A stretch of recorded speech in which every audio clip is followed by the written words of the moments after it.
மல்கியா 3 அதிகாரம் 6 நான் கர்த்தர், நான் மாறாதவர், ஆகையால் யாக்கோபின் புத்திரராகிய நீங்கள் நிர்மூலமாகவில்லை.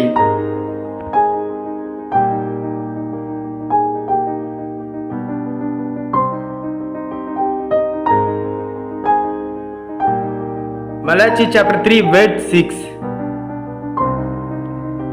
I the Lord do not change, so you the descendants of Jacob are not destroyed. Amen.